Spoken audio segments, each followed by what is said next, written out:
Ketika Belarusia membuka perbatasan dengan Polandia sehingga terjadi migrasi manusia ke arah Polandia dari Belarusia, maka komentar Bosman, jago nih Putin. Kampret, kapan Indonesia punya pemimpin negara seperti Putin atau seperti Xi Jinping ketika mengelola negara dapat mengangkat Indonesia ke tingkat dunia. Ngimpi banget dah. Kita semua tahu ambisi Putin ambil Ukraina. Kita sudah rinci mengapa Putin mau menganeksasi Ukraina. Yang jadi pertanyaan selanjutnya adalah bagaimana cara Putin mengambil Ukraina. Tidak seluruh Ukraina, tidak sampai Kiev, hanya sebagian Ukraina. Maka Putin melakukan banyak manuver trisula yang menarik. Pertama, Belarusia yang merupakan negara perbatasan Rusia yang pemimpin Belarusia adalah sekutu Putin, mulai bermain mengganggu Polandia.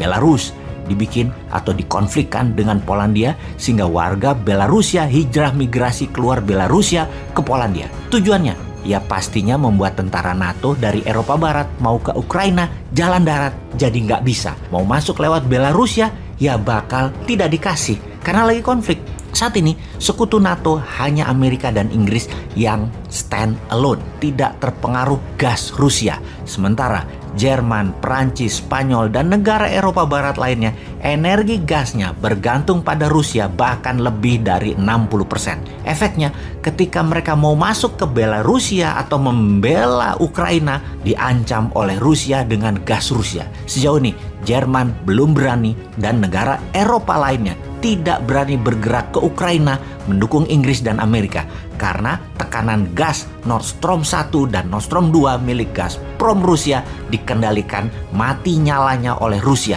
Eropa Barat jadi nggak berani bergerak mereka saat ini. Kapal selam Rusia sudah masuk ke Laut Baltik. Militer Rusia jaga di Laut Baltik. Kalau NATO mau masuk hanya bisa lewat udara dengan kapal induk yang ada di posisi Laut Atlantik. Ini sangat jauh dan sangat mudah diintersep. Di sisi selatan Ukraina yaitu Laut Mati atau Dead Sea, ada negara Turki yang merupakan sekutu Putin. Erdogan sejak dikudeta Amerika yang digagalkan oleh Rusia menggunakan Rusia sekarang sebagai sekutu utamanya. Balik badan dari Amerika itu Turki. Jadi NATO menyerang Rusia atau Ukraina dari selatan, pasti Turki tidak akan kasih wilayah udaranya ke NATO. NATO hanya bisa masuk dari Gibraltar atau dari Italia yang pasti kejauhan. Dari Samudra Atlantik, dari Swedia atau dari Jerman juga nggak gampang. Ukraina saat ini sitting duck bagai bebek yang tinggal dieksekusi oleh Rusia. Sulit untuk menolong Ukraina. Strategi hebat Putin sulit dilawan. Ukraina mangsa lemah yang tidak ada yang bisa menolong dari cengkraman Rusia. Lewat udara sudah diblok di Polandia dan Belarusia. Eropa Barat ditekan melalui gas. Amerika Inggris hanya bisa serang dari Gibraltar atau dari utara Belarusia, dari Latvia. Jadi kesimpulan, lupakan NATO. Anda kalah strategi sama Putin. Apa efek perang Ukraina tersebut? Kita semua tahu harga minyak mentah di tahun 2021 naik 50% menjadi di harga sekarang sekitar $77 per barelnya. Setiap kenaikan $1, Rusia untung mendekati angka $1 billion per harinya dari minyak tersebut. Ketegangan Ukraina akan membuat minyak mentah dan harga gas naik. Ditarget naik 20%-an dari nilai sekarang ke arah $100 per barelnya. Rusia untung dari dua sisi, untung dari harga minyak dan gas, serta dapat Ukraina kalau perang terjadi antara sekutu versus Rusia. Rusia saat ini di atas angin. Di sisi lain, perang pasti berlangsung cepat.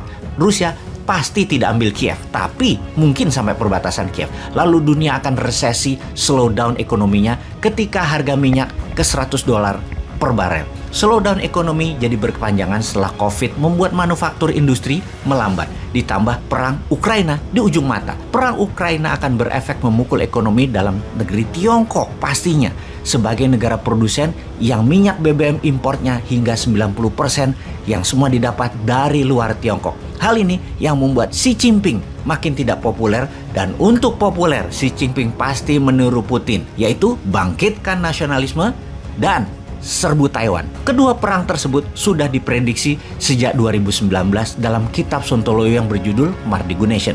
Jelas sudah mengatakan perang Laut Natuna Utara dan perang di selatan Eropa pasti terjadi. Sungguh, data ini bukan ramalan, ini analisa.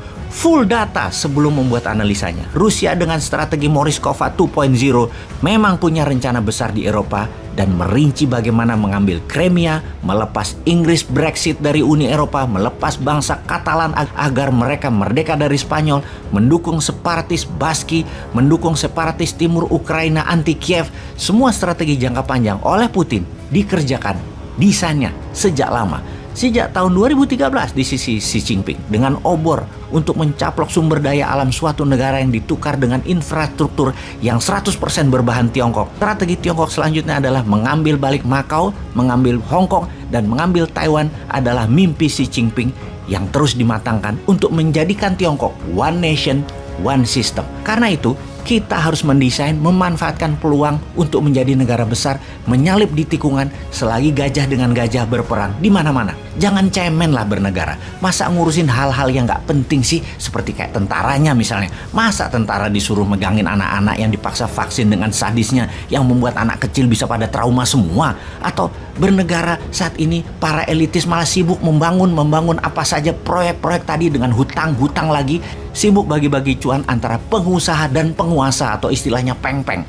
Sibuk atur-atur kebijakan proyek untuk mereka belah-belah di atas sana. Rakyatnya hanya dikasih info dari buzzer seakan apa yang pejabat kerjakan tidak melanggar sumpah jabatan walau KKN. Dengan buzzer, rakyatnya dibikin gak paham bernegara dan tidak tahu berita luar negeri bahwa dunia mau perang yang padahal bisa dimanfaatkan untuk Indonesia berdaulat.